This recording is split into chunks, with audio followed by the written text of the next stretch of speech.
Centro Cristiano Fuente de Agua Viva presenta al pastor John Wilder Cuellar. A continuación,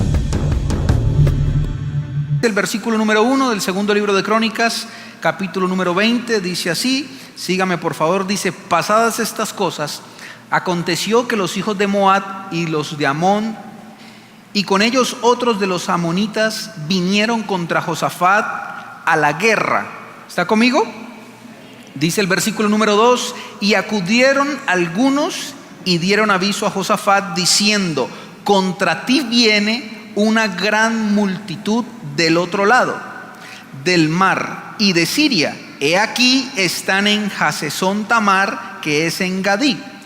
Humilló su rostro, entonces él tuvo temor, y Josafat humilló su rostro para consultar a Jehová e hizo pregonar. ¿Qué dice la escritura?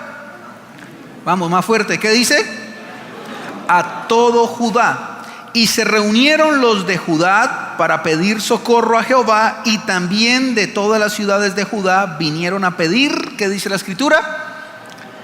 Ayuda a Jehová. Amén. Muy bien, permítame entonces lo meto en el contexto de lo que acabamos de leer. Había un rey en el pueblo de Judá, o en la nación de Judá en ese tiempo, que se llamaba Josafat. Josafat reinaba bajo el temor de Dios en esa época sobre Judá, pero en un momento inesperado vino una noticia. La noticia era la siguiente: la noticia era que se habían unido tres naciones, tres pueblos. Uno se llamaba Moab, el otro Amón y el otro era el de los amonitas. Eran tres naciones que se habían unido para atacar a Judá, querían conquistar a Judá. Cuando llega esta noticia al rey, el rey se da cuenta que dentro de sus posibilidades no tenía cómo batallar, no tenía cómo enfrentar la guerra que se venía. Él entonces mira su realidad y se da cuenta de que su ejército no está preparado, que su ejército no está equipado, que su ejército no estaba listo para la guerra. Aparte de esto, se da cuenta que su ejército era muy poco en número, a comparación de este ejército tan grande que venían preparados de a caballo, con armamentos, con una estrategia para conquistarlos. Tenían mucho territorio ya ganado sin pelear. Cuando Josafat el rey se da cuenta de que no puede hacer nada, de que no hay nada que hacer, porque son tres reyes, tres pueblos contra el pueblo de Judá, él entonces, dice la escritura, le da temor. Es normal, le da temor. Versículo número 3 dice: entonces él tuvo temor y Josafat humilló su rostro. Escuche esto. Hay momentos en la vida donde uno se da cuenta que no puede hacer nada humanamente. ¿Qué dije? Uno no puede hacer nada humanamente. Esta era la situación del rey Josafat. Él no podía hacer absolutamente nada. ¿Por qué? Porque ya ellos estaban esperando entonces que los conquistaran, y ya el ejército ya venía de camino. Cuando el rey se da cuenta de sus limitaciones y se da cuenta que humanamente no puede hacer nada, entonces él no tiene de otra que, con su temor, con su incertidumbre, dice la escritura, humillar su rostro y buscar ¿a quién? A Dios. Pero ¿cómo lo hace? Dice la escritura que lo hace a través del ayuno y la oración. Él mete a todo el pueblo de Judá en ayuno. Ahora, ¿por qué en ayuno? Porque el ayuno te sensibiliza espiritualmente. Dígale que está al lado: ayune. Porque el ayuno te sensibiliza. ¿Qué hace? Agudiza tus oídos para escuchar más fácil o más rápido a Dios. ¿Qué hace el ayuno? Hace de que Dios también incline su oído para escuchar tu petición. ¿Qué hace el ayuno? Que usted espiritualmente esté liviano, esté sensible para escuchar la voz de Dios. A veces, en medio de la angustia, de la necesidad, de la prueba, de la circunstancia, no escuchamos a Dios, sencillamente porque no estamos sensibles. Estamos más poniendo nuestra mirada en el asunto, en el problema, en la situación, y no estamos pendientes de escuchar qué dice Dios, cómo resolver el asunto, cómo salir adelante. Y esto lo provoca el ayuno. Entonces, cuando los metió en ayuno, dice la escritura, veo que el versículo dice de que entonces ellos vinieron bajo su condición a buscar a Dios. ¿Cuál era su condición? Incertidumbre, miedo, tristeza. Sabían de que si Dios no hacía algo ya, sus mujeres iban a ser violadas, porque esa era la manera que se conquistaba. Las mujeres de Judá iban a ser violadas, los niños iban a ser esclavos y todos los hombres iban a morir en esa conquista que les iban a hacer. Entonces era una situación de vida o de muerte. Y aún con esa incertidumbre, el pueblo, dice la Escritura, se humilla juntamente con su rey, su pastor en ese tiempo, y buscan a Dios. Diga conmigo, hay que buscar a Dios. Pero ellos lo buscan con incertidumbre. Ahora, la Biblia dice, y David nos enseña en los Salmos, que dice: busqué a Dios en mi angustia y Él me oyó. Quiero decirle que es válido orar angustiado, es válido orar cuando hay tristeza, es válido orar cuando estás enojado, es válido orar cuando tienes dudas, es válido, la Biblia lo aprueba, Jesús lo hizo en el Getsemaní. David nos recomienda orar a Dios cuando estamos en angustia. Por eso, iglesia, a nadie se le aprueba que diga que no puede orar. Pastor, es que no oro porque estoy enojado. Estás enojado porque no has orado. Pastor, estás triste porque no has orado. Pero estás esperando que se te pase la condición emocional para buscar a Dios. Y la Biblia no dice eso. La Biblia dice que con tu condición emocional busca a Dios. ¿Está conmigo? Así que cuando usted está enojado, está triste, está angustiado, está con incertidumbre en su corazón, es cuando más hay que buscar a Dios. Pastor, voy a esperar que se me pase esa emoción o esos sentimientos. Pues entonces nunca vas a buscar a Dios, porque esas emociones, esos sentimientos, esa reprensión, esa angustia se va cuando buscas a Dios. ¿Aló? ¿Amén? Así que dígale al que está al lado, hay que orar en todo tiempo. Y en todo tiempo, no necesariamente la Biblia cuando dice que buscar a Dios o alabar a Dios en todo tiempo, no significa cuando hace sol o hace frío, o cuando está de mañana o de noche. No solamente esa es la aplicación es hay que orar en todo tiempo, en escasez, en angustia, en felicidad, en abundancia, en enfermedad, en salud, cuando hay, cuando no hay, cuando las cosas salen bien, cuando las cosas no salen bien. Dígale que está al lado, hay que buscar a Dios, sin importar nuestra condición. Amén. ¿Están conmigo? Versículo número 12.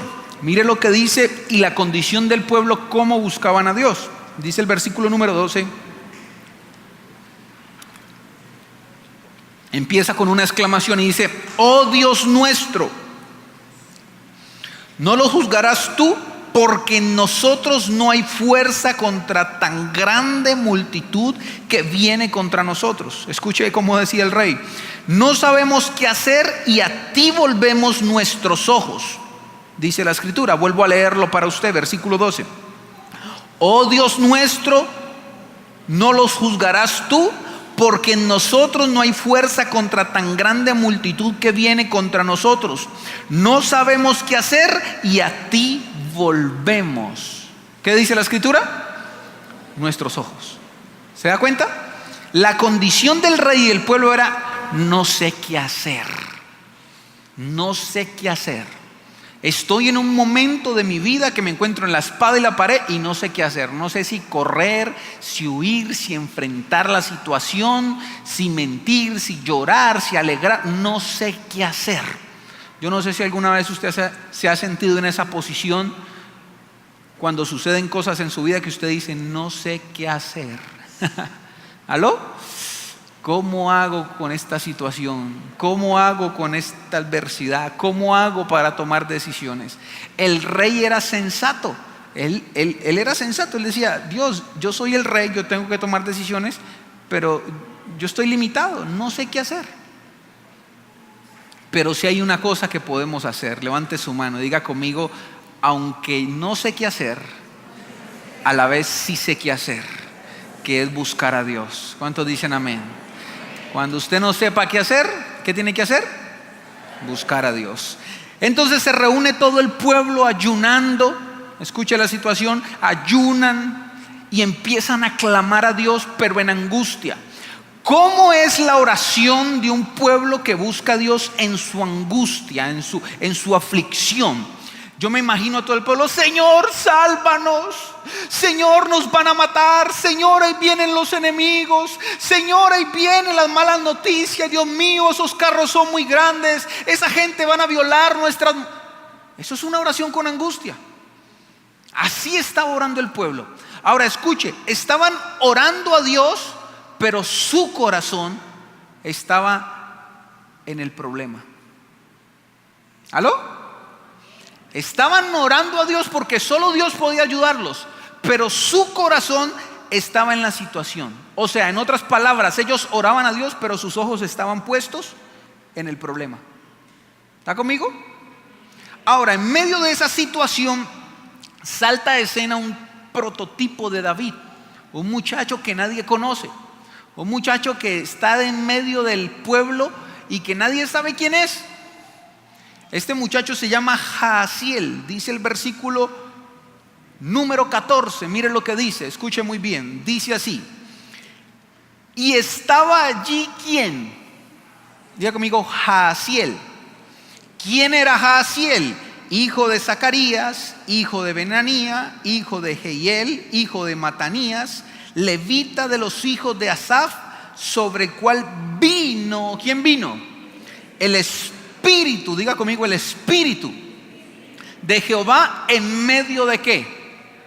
¿En medio de qué? De la reunión. Vuelvo aquí. Están reunidos orando con angustia. Ojo, ellos están buscando el favor de Dios, están buscando una palabra de Dios, están buscando a Dios en su angustia.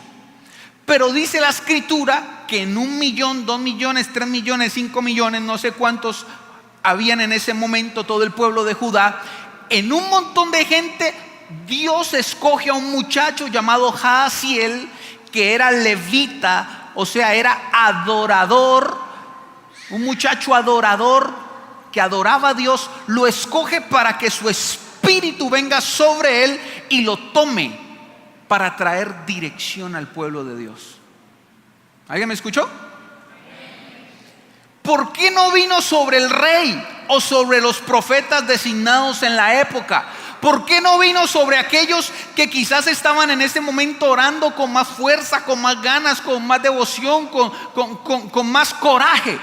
Dice la Biblia que muchos Dios escogió a Jaasiel para que su espíritu reposara sobre él y trajera una palabra de Dios. Mi pregunta es: ¿por qué Jaasiel? Y me di a la tarea de investigar qué significa Jaasiel. La Biblia me dice que él era un levita. Escuche esto: un levita, los hijos de los levitas o de los sacerdotes eran los que ministraban en adoración a Dios. ¿Está conmigo? O sea que este hombre era un ministro de la alabanza. ¿Sí me entiende? ¿Está conmigo o no? Pero ¿qué más tenía de especial Jaasiel? Lo que tenía de especial es que usted va a estudiar la historia y se da cuenta que Jaasiel, su nombre, que es lo que marca su trayectoria, significa el que mira a Dios. Diga conmigo, el que mira a Dios. ¿El que qué? El que mira a Dios. Ahora le hago la comparación. Todo un pueblo orando con angustia, pero su mirada está puesta en el problema. Pero Dios escoge a alguien para traer palabra de Dios, no al que está angustiado, aunque es válido en el problema, sino el que está viendo a Dios. ¿Está conmigo? Sino el que está adorando a Dios. Imagínense, digamos, todos los que estamos aquí, todos clamando, orando y gimiendo a Dios y pidiéndole al Señor. Y en medio del pueblo había uno que era con sus manos arriba, mirando a Dios y diciendo y adorando al Señor. Qué cosa tan rara, todos tenían que estar adorando. Pero había uno que no estaba orando, estaba adorando. Diga conmigo, adorando. ¿Por qué, pastor? Porque es que la adoración sin interés se vuelve y se convierte en la solución de tu problema. ¿Qué dije? La adoración sin interés. Este muchacho era prototipo de David. Tira la historia. Era aquel típico jovencito que nadie sabía quién era, que estaba por allá adorando a Dios a solas, en intimidad. Entonces la pregunta es, ¿por qué lo escogió Dios para traer una palabra de Dios, una dirección al pueblo? Simplemente porque es alguien que se salta los esquemas. Normalmente cuando tú estás afligido, en angustia, debes estar preocupado por la necesidad. Pero había un joven que no estaba en angustia. Había un joven que lo que estaba haciendo era adorando a Dios por encima de la circunstancia.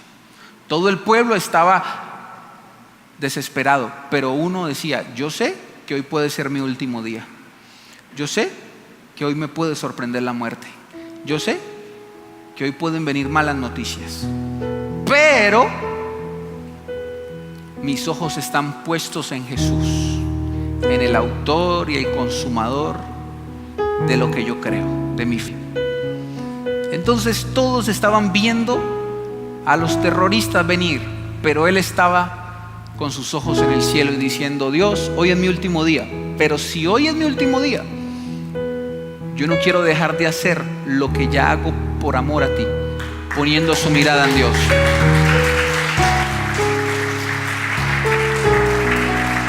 Entonces, imagínense la escena, todos clamando y Jahaziel llega y hace, es su manera, la respeto. Ustedes están acostumbrados a hacer eso muchos años, pero en intimidad yo aprendí a ver a Dios. ¿Y qué es la diferencia cuando usted ve a Dios y no ve el problema? La gran diferencia es que en los ojos de Jesús usted encuentra paz. Puedes estar en un caos acá, pero usted mira al cielo y usted dice, su paz me inunda, porque estás viéndolo a Él. Puede haber lo que sea, pero en sus ojos encuentras esperanza.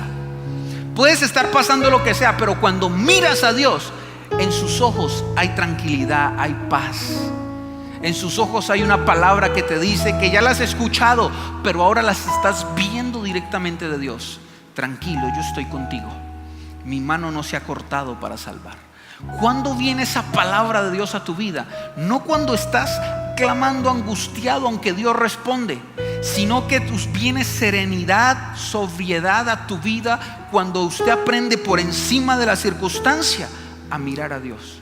Ahora yo me imagino todo el mundo azarado y a Jahaziel doblando sus rodillas. Todo el mundo está revoloteado orando, diciendo, y Jahaziel quizás con su guitarra, no sé, y simplemente alzando sus manos y diciendo una adoración interesada. No voy a adorar a Dios para que me salve, aunque la muerte me puede sorprender. No voy a adorar a Dios para que me dé. Voy a adorarlo porque lo amo. Él sabe de qué tengo necesidad, pero en este momento yo quiero poner mis ojos en Él. Y Él levanta sus manos y empieza a decir, yo quiero enamorarme más. Cierra sus ojos un minuto, por favor. Levante sus manos ahí donde está sentado. Y no sé qué estás pasando, pero hoy por la palabra pon tus ojos en Jesús y dile esta estrofa: por encima de todo te amamos, Señor. Por encima del caos. Alguien puede darle una adoración a Dios sin interés, sin pensar en la circunstancia. Y Jahaziel miraba a Dios, no a la circunstancia. Miraba a Dios. Miraba a Dios. Alguien puede levantar sus manos. Yo quiero enamorarme más. Yo quiero enamorarme más de ti.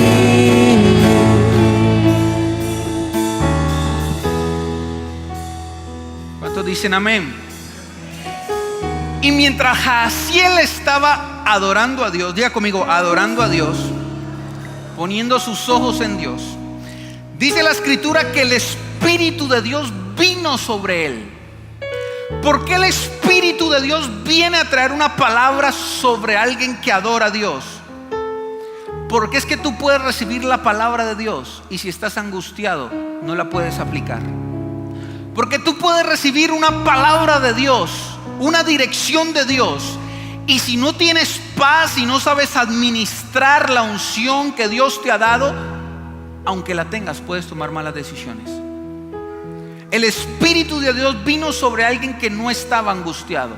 El Espíritu de Dios vino sobre alguien que no estaba pensando en el problema, sino que estaba mirando a Dios.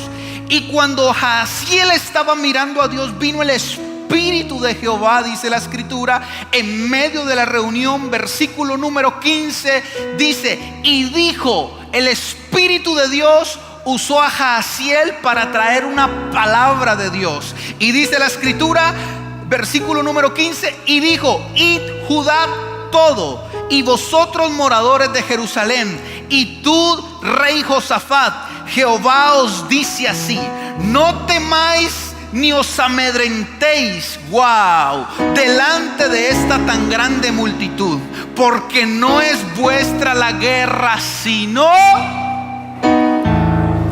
de Dios.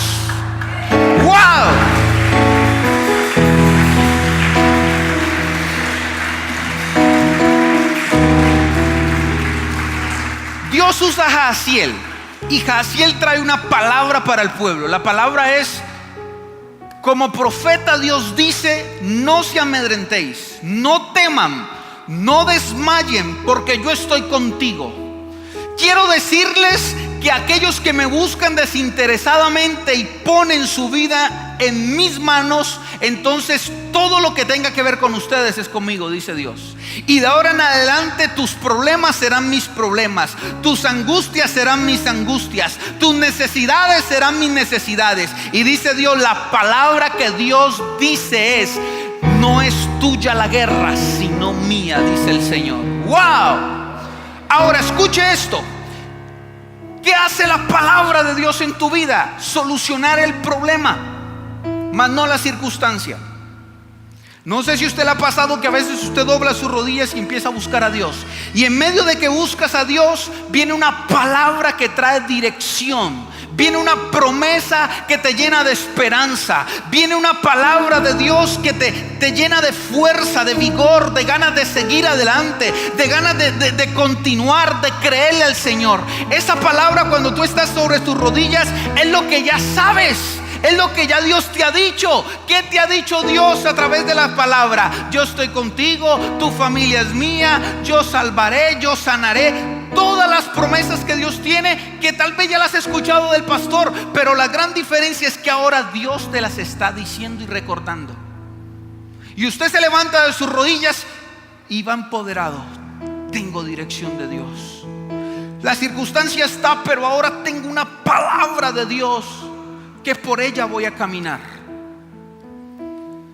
Usted se para de sus rodillas y viene con fe, con ánimo, con esfuerzo, con vigor, con esperanza, porque Dios te habló.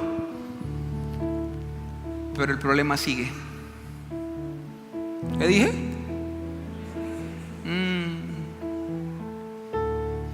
Levante su mano, por favor.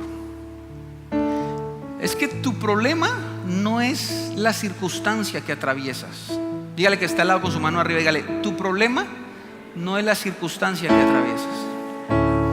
Tu problema, dígale, predíquele, dígale: tu problema es la falta de fe en medio de la circunstancia. Así que cuando tú buscas a Dios desinteresadamente, Dios renueva tu fe a través de la palabra. Te puedes parar de tus rodillas, de buscar a Dios, y el problema sigue, la circunstancia sigue. Pero el problema más grave que tiene el ser humano, que es interno, es que deje que las circunstancias y las malas noticias afecten su fe. Por eso dice la escritura que decía Jesús: el diablo te va a tentar, el diablo te va a zarandear, el diablo te va a mover como a trigo. Pero Dios no dijo que no iba a dejar que lo movieran. Dios no dijo que no lo iban a zarandear. Dios dijo: yo voy a orar para que en medio de la circunstancia, en medio de la zarandeada, tu fe no falte. Y eso es lo que hace la palabra de Dios. Te empodera y vuelve a darte fe.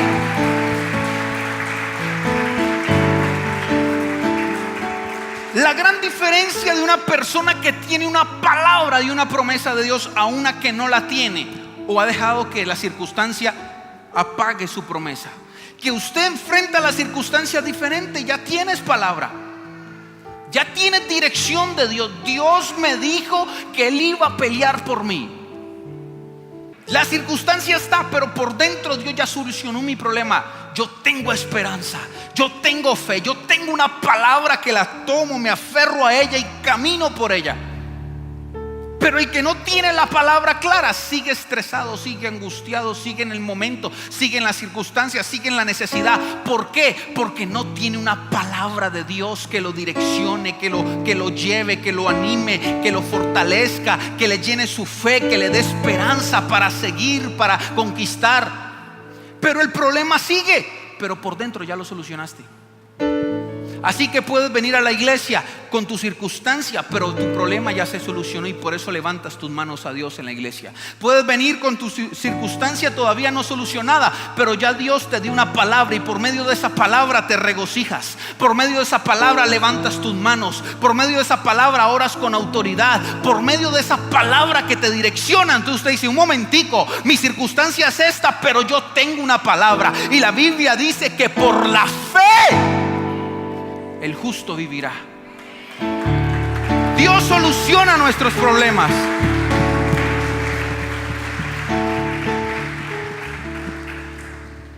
Si usted cree que no tiene palabra o promesas, lo he dicho muchas veces en este lugar, la Biblia tiene 3.573 promesas para los hijos de Dios espirituales. Así que la palabra la tienes. Digan conmigo: la palabra la tengo.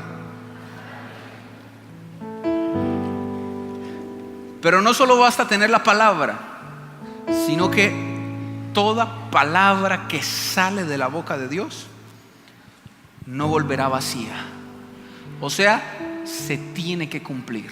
Dígale que está al lado: se tiene que cumplir. ¿Está conmigo? Lo primero que Dios hace es solucionar tu problema interno, porque sin fe no puedes, sin esperanza no puedes. Pero quiero decirle algo más. Cuando usted obtiene la palabra de Dios en su corazón, la palabra de Dios exige demandas. Dígale que está al lado: la palabra de Dios exige demandas. ¿Aló? No es que Dios dijo y se va a cumplir. Olvídese de eso. No es que Dios me prometió, entonces así va a ser. No, Señor. Dígale conmigo: no, Señor. Dios te pudo haber prometido el cielo y la tierra. Mi pregunta es: ¿por qué entonces muchos se van en el infierno si Dios prometió el cielo? ¿Aló? Dice la escritura, vaya a Timoteo por favor. Vaya a Timoteo. Primera de Timoteo, capítulo 1, versículo 18. Mire lo que dice en cuanto a las palabras y las promesas de Dios. Este mandamiento, hijo Timoteo, te encargo. Wow. Para que conforme a las profecías que se te hicieron antes en cuanto a ti, ¿qué dice la escritura? Milites por ellas. ¿Qué es lo que está diciendo el apóstol en otras palabras? Te exijo, Timoteo. Levante su mano por favor. Te exijo, iglesia, que pelees por tus promesas, que te mantengas en la raya por tus promesas, que estés con la mano en el arado por tus promesas, que estés peleando, que estés esforzándote, que estés caminando, que estés en la brecha para que lo que Dios dijo se cumpla. ¿Por qué hay que militar por las promesas? Porque el enemigo se las quiere robar. Así que si Dios promete y la palabra no se cumple, no es problema de Dios. No es que Dios es mentiroso, no es que Dios se arrepintió de lo que te dijo. No, si la palabra no se cumple, es problema de aquel que la recibió, que no militó por ella, que no peleó por ella, que no la creyó, que no siguió. ¿Cómo puedes pretender que Dios cumpla una promesa que te ha dicho cuando la otra semana te alejas de Dios? ¿Cómo podemos pretender que Dios nos dio un ministerio empoderado cuando ni siquiera oramos a Dios? ¿Cómo pretendemos obtener cosas cuando no estamos parados en la brecha? Cuando no estamos siguiendo los caminos de Dios, cuando no tienes la mano en el arado.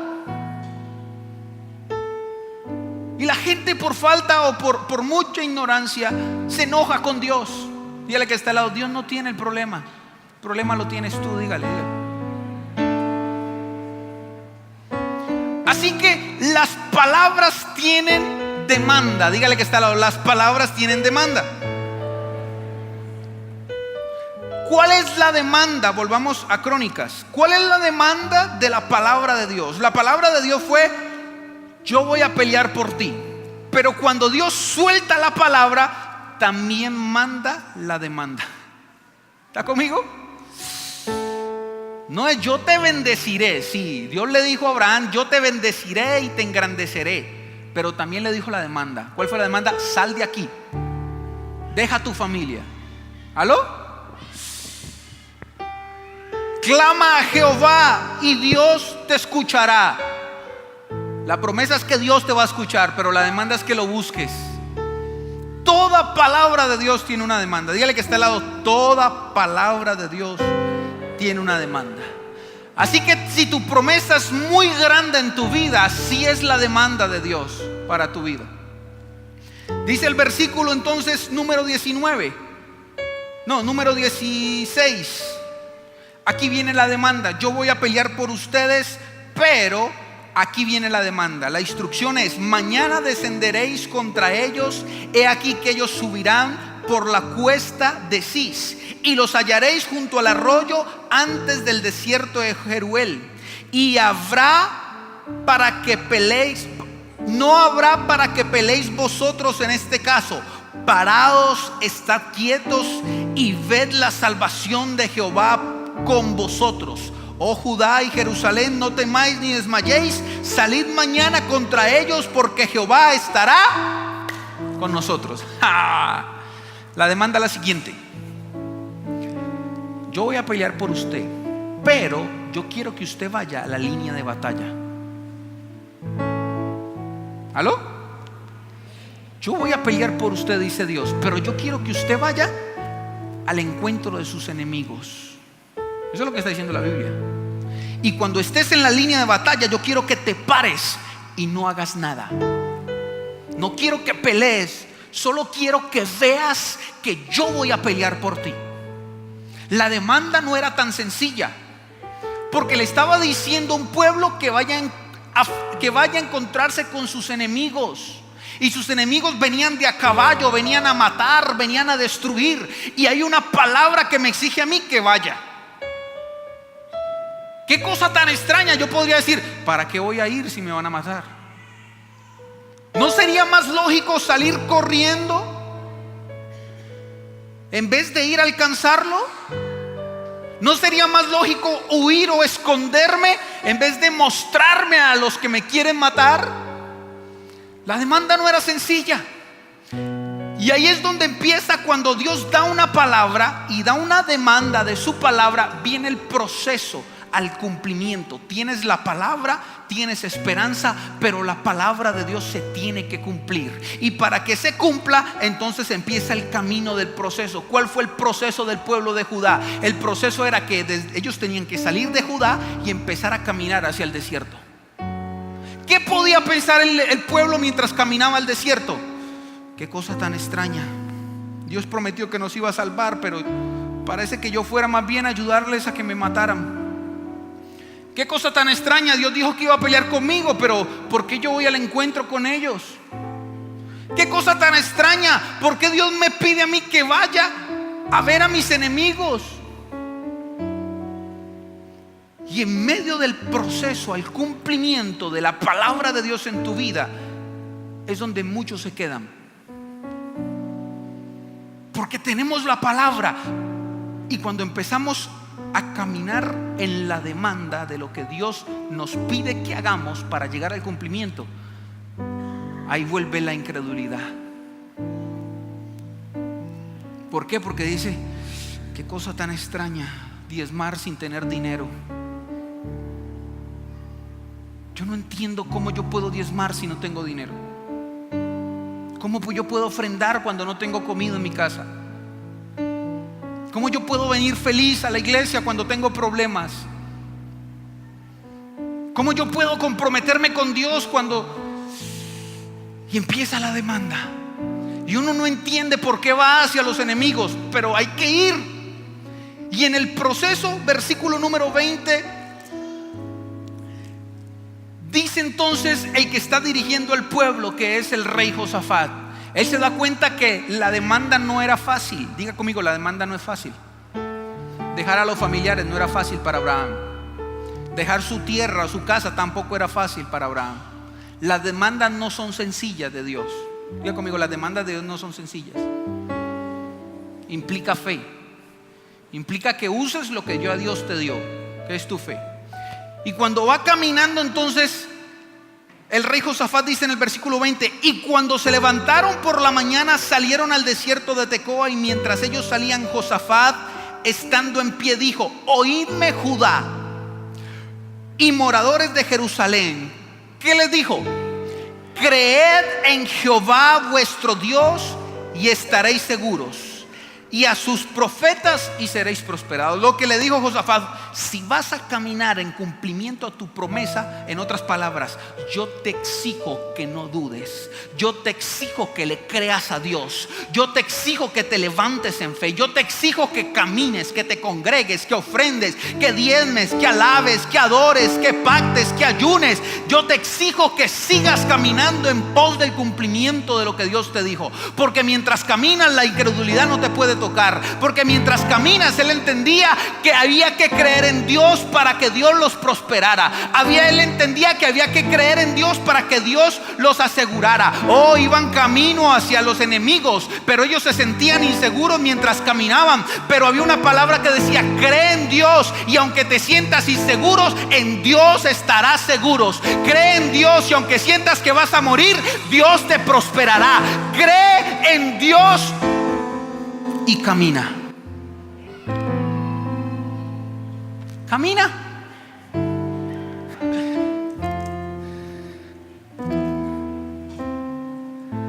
Diga conmigo: camina. Isaías 54:1. Regocíjate. ¿Qué dice? Oh estéril, la que no daba luz. Levanta canción y da voces de júbilo, la que nunca estuvo de parto. Porque más son los hijos de la desamparada que los hijos de la casada. ¿Ha dicho? ¿Ha dicho? Aquí hay una demanda. Dios está diciendo: regocíjate, pero le está diciendo una estéril. ¿A quién le está diciendo? A una estéril. ¿Sí está conmigo? Dios dice: si usted tiene la capacidad de regocijarse por encima de su realidad, usted está activando el cumplimiento de lo que yo le prometí. ¿Sí me escuchó? ¿Por qué?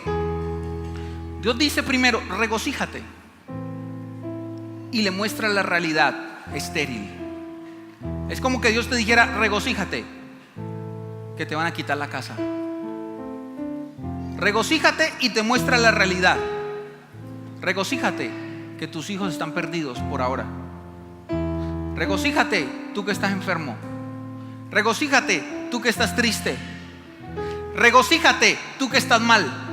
¿Aló? ¿Por qué? Porque por en medio de tu realidad, cuando Dios demanda regocijarse, que es alabar a Dios, Dios empieza a profetizar cuando tú cumples la demanda. Dice: regocíjate, oh estéril, su realidad, ¿Por qué tiene que regocijarse? Y empieza Dios a profetizar: la que no daba a luz. Tiempo pasado. Su realidad es esterilidad, pero cuando ella empezó a regocijarse, Dios empezó a profetizar: la que no daba luz. ¿Está conmigo? ¿Qué más dice el texto? Levanta canciones y da voces de júbilo.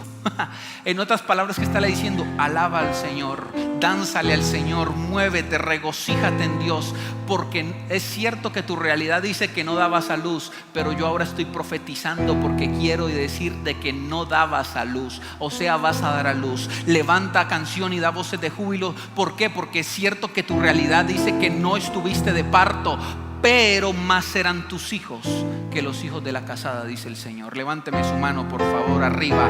Yo sé, no sé si tu realidad es la óptima, no sé si tu realidad es la que Dios te prometió, no sé si hoy domingo estás viviendo una realidad que no es la óptima, que no es la que Dios prometió. Yo no sé si hoy en tu realidad hay enfermedad, yo no sé si en tu realidad hoy hay estrés, hay angustia, hay necesidad, hay problemas, hay falta de dirección. Yo no sé cuál sea tu realidad, pero yo vengo a decirte de parte de Dios, en el nombre poderoso de Jesús, que tu realidad no va a determinar tu futuro. Tu futuro lo determina tus acciones, tu fe, tu esperanza. Oh, la realidad de esta mujer era que era estéril, pero Dios está diciendo: aunque tu realidad es estéril, tu realidad no va a determinar tu futuro. Tu futuro lo va a determinar tu alegría, tu futuro lo va a determinar tu regocijo, tu futuro lo va a determinar tu alabanza, tus canciones, la gloria que le des a Dios. Ahora, ¿por qué?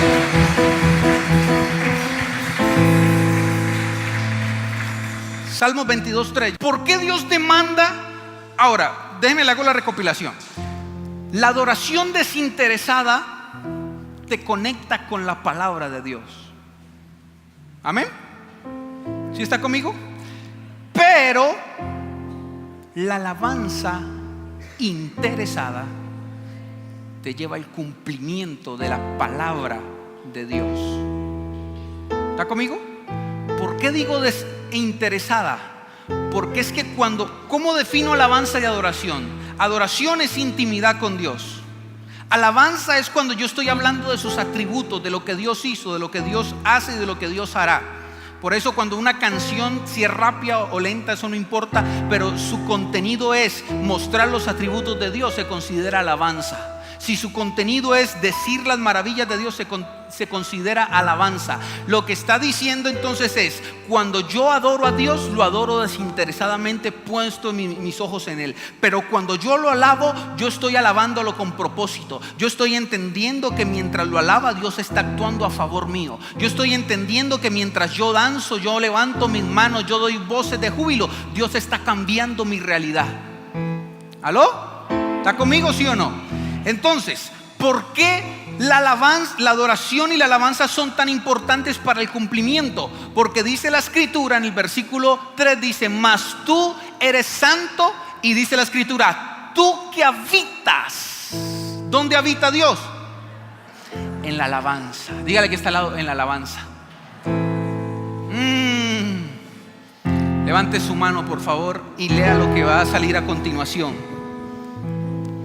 Dios no está donde es necesitado. Dígale al que está al lado: usted puede tener muchas necesidades, pero Dios no quiere decir que esté allí. Dios está donde es celebrado, dice el texto. Ay, ay, ay. Por eso la escritura dice que Dios habita, o sea, está en medio de la alabanza, donde se le celebra, donde se le da voces de júbilo, donde se le adora, donde se le alaba a Dios.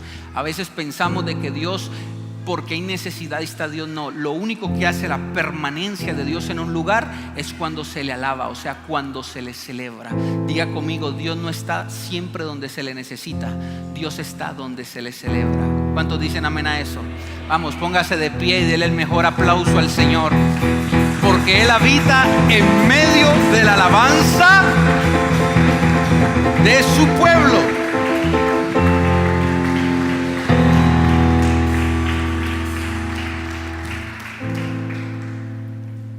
Versículo número 22. Segundo de Crónicas 20:22. El pueblo ya llegó a la línea de batalla. Diga conmigo, el pueblo ya está en la línea de batalla. Está viendo a los enemigos. Amén.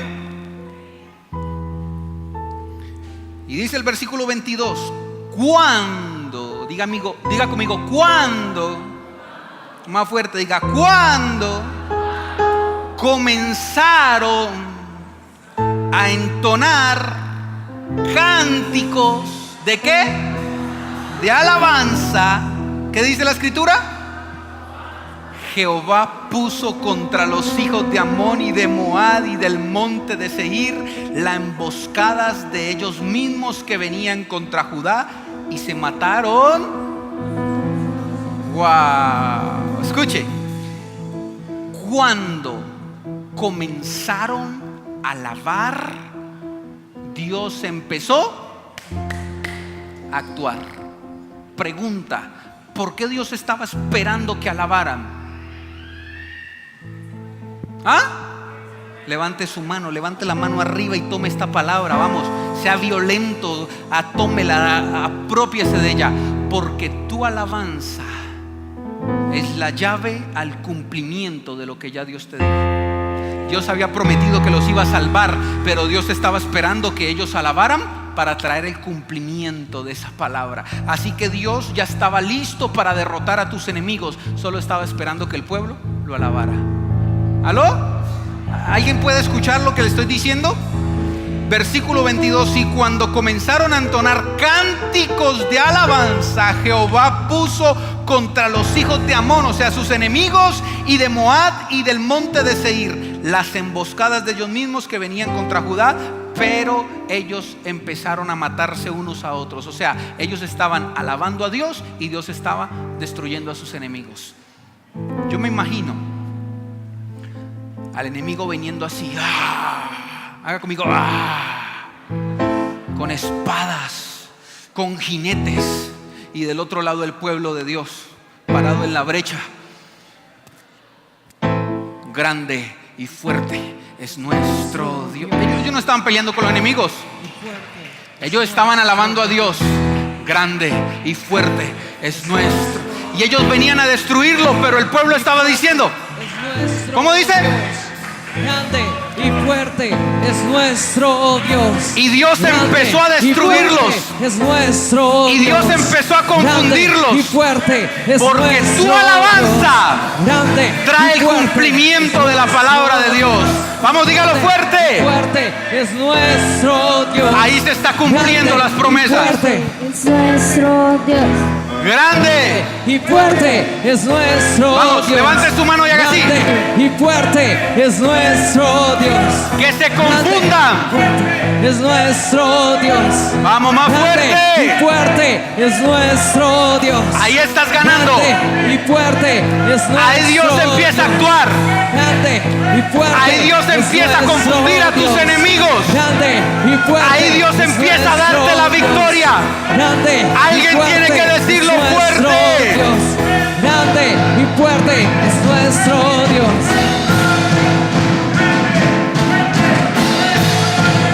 Este es el año del cumplimiento. Se tiene que cumplir lo que Dios prometió. Se va a cumplir. Alguien tiene una alabanza para Dios esta mañana. Es nuestro Dios. Así lo declaramos. Fuerte es nuestro Dios. Dígalo fuerte. Hay cumplimiento cuando alabamos a Dios. Alguien puede estar en la brecha diciendo, grande y fuerte. Padre, profetizamos que este año y fuerte se cumple lo que prometiste.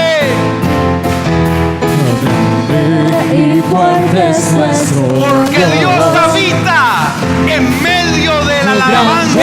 Y fuerte es nuestro Porque Dios Dios. está donde se le celebra. Grande y fuerte es nuestro Dios. Dígalo Vestido en majestad, coronado con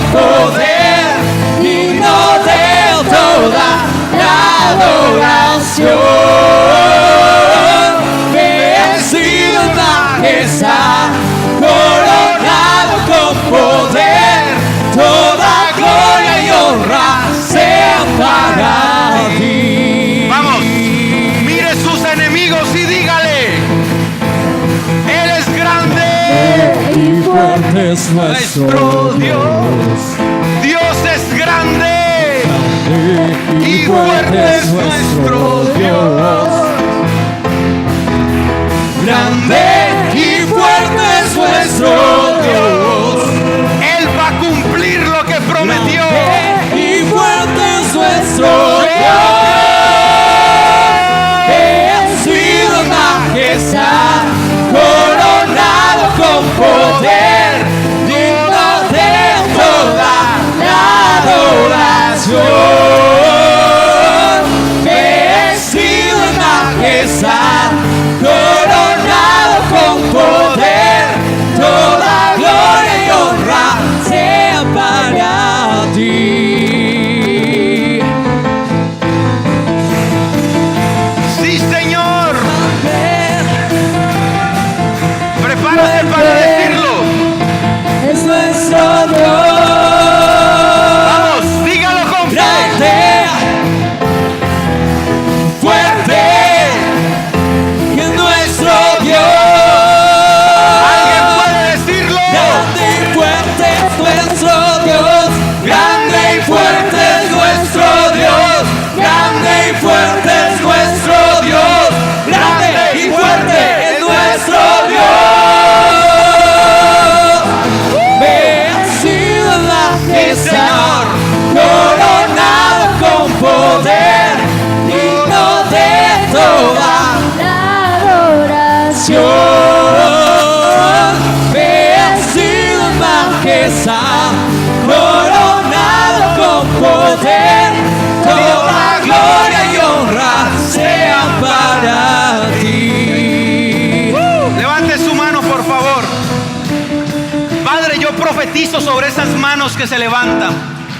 Declaro, Dios mío, lo que profetizó el apóstol Satirio, que este es el año del cumplimiento, y bajo la palabra que es la que tiene poder y unción, yo profetizo que aquel pueblo que alaba, que adora, que da gritos de júbilo, que se regocija en medio de la situación, hoy yo declaro ahora mismo que no terminará el 2016 sin que veas el cumplimiento de Dios en tu vida. Tienes la palabra, tienes dirección, tienes la promesa de Dios, pero ahora yo profetizo, ahora declaro, decreto y le anuncio que este año se cumplirá, se cumplirá, se cumplirá, se cumplirá, se cumplirá lo que Dios nos prometió. El año del cumplimiento, el año del cumplimiento. Nuestro Dios, Sí, grande y Señor. fuerte es nuestro Dios. Grande. Y fuerte es nuestro Dios. Grande y fuerte es nuestro Dios. Grande y fuerte es nuestro Sí, Señor. Dios. Grande y fuerte es nuestro Dios. Grande y fuerte es nuestro Dios.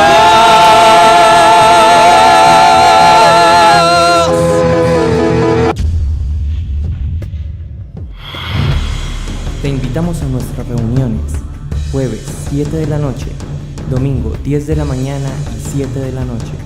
Estamos ubicados en la carrera 18, número 214, barrio Tercer Milenio. Para mayor información, comuníquese al 231-1312. Te esperamos.